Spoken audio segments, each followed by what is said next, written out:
It's Sunday night. The world outside is quiet, the hum of the refrigerator is the only sound, and the clock ticks steadily toward midnight. The house is still, but your mind is racing. You're at your kitchen table, laptop glowing in the darkness, and that big report is still a blank page. The cursor blinks, almost taunting you, as if it knows you've been putting this off. You promised yourself you'd start days ago, but every time you sat down, something else felt more urgent. Suddenly, even the most mundane chores seemed important. You cleaned the kitchen, organized your shelves, even called relatives you haven't spoken to in months, anything but the report.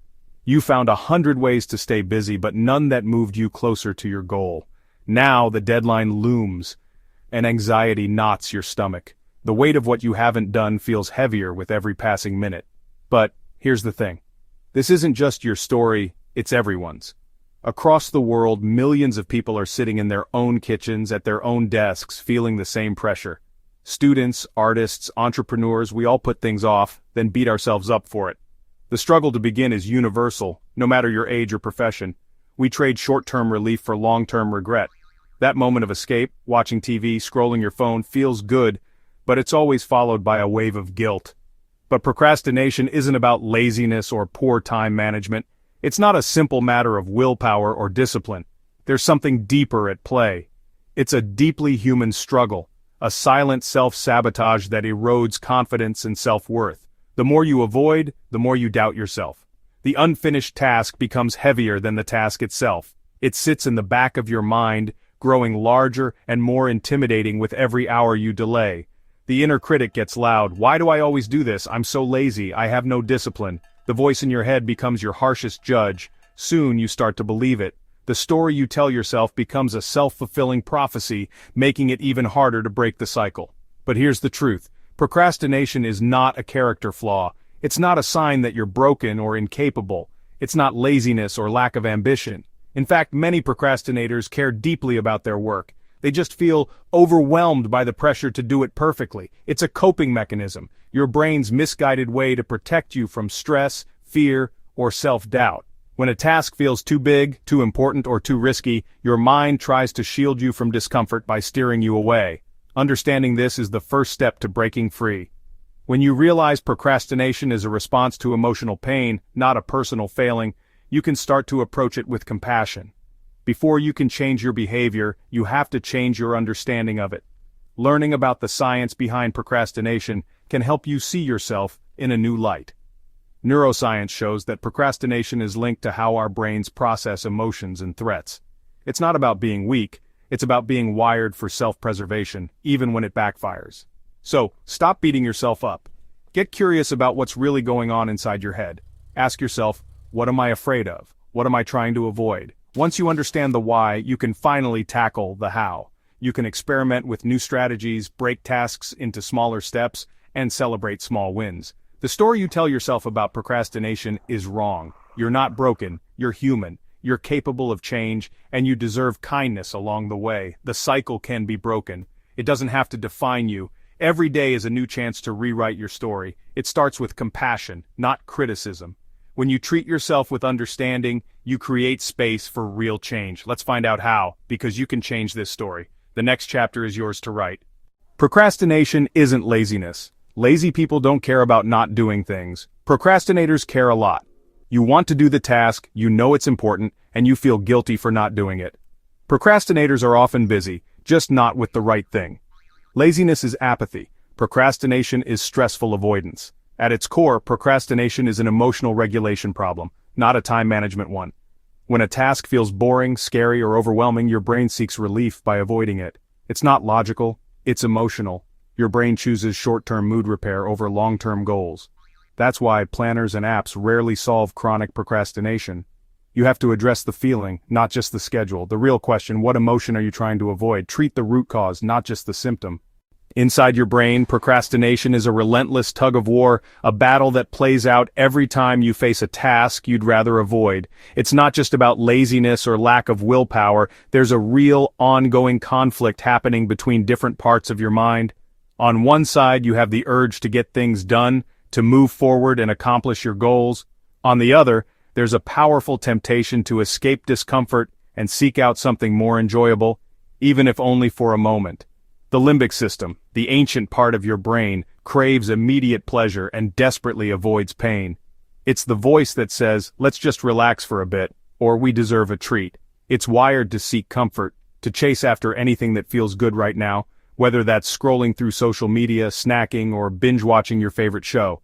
Meanwhile, your prefrontal cortex, the rational, forward-thinking part of your brain, tries to plan for your future. It's the part that sets goals, makes to-do lists, and pushes you to tackle hard things, even when they're uncomfortable. It's always urging you to think ahead, to imagine the rewards of finishing what you start. But when a task triggers stress, anxiety, or boredom, your limbic system often takes over. Suddenly, the idea of doing anything else, something fun, easy, or distracting, becomes irresistible. You find yourself reaching for your phone, daydreaming, or looking for any excuse to avoid the work in front of you. In that moment, you get a quick hit of relief. It feels good to escape, even if just for a little while. But this relief is a trap. It's fleeting, and it comes at a cost. As the deadline creeps closer, the weight of unfinished work starts to build. Guilt and anxiety grow stronger, making the task seem even more overwhelming.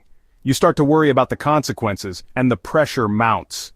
This is the guilt procrastination cycle in action. You feel bad for putting things off, so you avoid the task even more, which only makes you feel worse.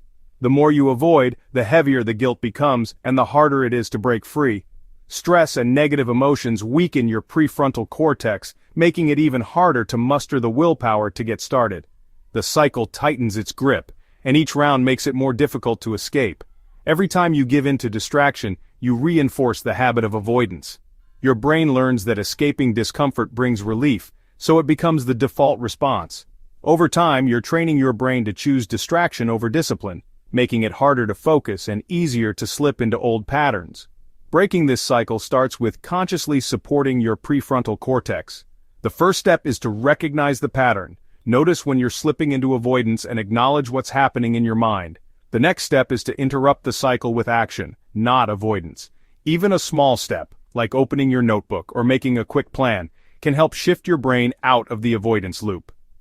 Awareness is powerful. When you catch yourself in the act, you create a moment of choice, a chance to do something different. The next is doing something, anything, to break the loop. Each time you choose action over avoidance, you strengthen your ability to focus, and you take back control from the cycle of procrastination. Why do some tasks trigger such strong avoidance in us? Often it's rooted in fear of failure, of not being good enough for the challenge, or of confirming our own self-doubt and insecurities. Sometimes it's a lack of motivation or connection to the task. It feels meaningless or imposed. Other times it's pure overwhelm. When you're stressed or exhausted, even small tasks can feel impossible. Procrastination isn't laziness, it's self-protection. It's your brain's way of avoiding pain, boredom, or even more stress. The key is to identify the real emotional trigger behind it. Only then can you address it productively and move forward. The biggest driver of procrastination: fear of failure. We tie our self-worth to outcomes, so every task feels like a test of our value. If we don't try, we can't fail, so we avoid starting. Unfinished projects remain perfect in our minds, safe from criticism. The more we care, the scarier it is to begin. Social judgment amplifies the fear. What will people think if I fail? Procrastination becomes a shield for our ego. The solution? Redefine failure. Failure isn't an identity, it's feedback. Every success story is built on a pile of failures. Give yourself permission to be imperfect and to start badly. Progress, not perfection, is the goal. Starve the monster by taking action, not by waiting for perfect conditions. Perfectionism masquerades as a virtue, but it's a major cause of procrastination. Striving for excellence is healthy. Perfectionism is fear-based. The perfectionist sets impossible standards, making starting feel overwhelming. They wait for the perfect moment, which never comes. All-or-nothing thinking takes over. If it can't be perfect, why bother? The first draft is always messy, but perfectionists see this as failure. The solution? Embrace done is better than perfect. Lower the bar, aim for a rough first draft. You can always improve later, but you can't edit a blank page. Let go of the need for flawless work. Give yourself permission to begin imperfectly. Progress comes from action, not endless preparation. Perfectionism paralyzes. Good enough gets you moving. Start messy, finish strong. How do you actually beat procrastination? Use the 5-minute rule. Commit to working on a dreaded task for just 5 minutes. Anyone can handle 5 minutes. The hardest part is starting, This rule lowers the barrier. Tell yourself, I only have to do this for 5 minutes. Once you start, your brain wants to keep going, thanks to the Zeigarnik effect. An unfinished task creates mental tension, making you want to continue. The 5-minute rule builds momentum. Action creates motivation, not the other way around. Even a tiny step generates accomplishment and control. This positive feedback loop replaces guilt with progress. Don't focus on the mountain, just take the first step. 5 minutes is all it takes to get moving. Often you'll keep going. If not, you've still made progress. The real antidote to procrastination isn't willpower, it's self-compassion. Beating yourself up only fuels more avoidance. Self-criticism creates guilt and shame, which leads to more procrastination. Self-compassion breaks the cycle. Treat yourself as you would a struggling friend, with kindness and understanding. Recognize that procrastination is normal, not a personal failing. When you notice yourself avoiding a task, pause and acknowledge it without judgment. This reduces the emotional charge and opens space for problem solving. Ask yourself, what am I really avoiding? What do I need? Curiosity replaces self-attack. Forgive yourself for lost time and focus on the present. You are not your actions. You're a person trying their best. Kindness builds resilience and makes it easier to start again. Change your inner dialogue, and you'll change your habits. Your brain loves the path of least resistance, so make focus easy and distraction hard. Engineer your environment to support your goals. Don't rely on willpower alone, it's limited. Identify your biggest distractions, usually your phone. Put it in another room or turn it off when you need to focus. Use apps to block distracting sites, clear your workspace. Clutter creates mental chaos. Close unnecessary tabs, keep only what you need in sight. Visual cues signal your brain, it's time to work. Use habit stacking, link a new habit to an existing one. For example, after your morning coffee, work for 15 minutes. Design your routine so focus is the default. Make distraction inconvenient, give your prefrontal cortex a fighting chance. Procrastination isn't who you are, it's a signal. It's not a character flaw or a permanent label. Instead, it's a gentle nudge from your mind, asking you to pay attention. When you find yourself putting things off, it's not because you're broken or lazy. It's your brain's way of waving a flag, letting you know that something deeper might be going on beneath the surface. It's your brain's way of telling you something's off. Maybe you're overwhelmed, confused, or just not connected to the task at hand. Sometimes, it's a sign that you need a break, or that your expectations are too high. Other times, it's a signal that you're afraid of making mistakes or being judged. Instead of shame, get curious. What's the real message? Ask yourself, what am I really feeling right now? Is it fear, boredom, or maybe uncertainty? Curiosity opens the door to understanding, while shame only slams it shut. Are you afraid of judgment, lacking purpose, or just burned out? Maybe you're worried about not being good enough, or you're simply exhausted from trying to do too much. These feelings are common, and they're signals worth listening to. Treat procrastination as a clue, not a flaw. Like a detective, look for patterns and clues in your behavior. What triggers your procrastination? What helps you move forward? Each instance is a chance to learn more about yourself. This shift turns self-blame into self-discovery. When you approach procrastination with compassion and curiosity, you transform it from a source of guilt into an opportunity for growth and understanding. The solution isn't to become a productivity robot, but a more compassionate, self-aware human. Embrace your imperfections and recognize that everyone struggles with motivation sometimes. Mindfulness and self-acceptance are powerful tools. Use tools like the 5-minute rule, self-compassion, and a distraction-free environment.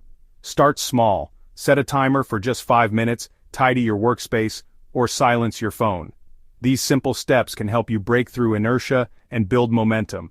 You don't need to change who you are, just your approach. Small shifts in mindset and environment can make a big difference. Celebrate progress, not perfection. Give yourself grace and take one small, imperfect step. Progress is built on tiny actions, not giant leaps. Each step forward, no matter how small, is a victory. Next time you're stuck, remember, you're not lazy or a failure.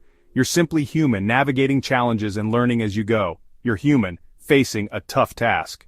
It's okay to feel resistance. What matters is how you respond to it, with patience, understanding, and a willingness to try again.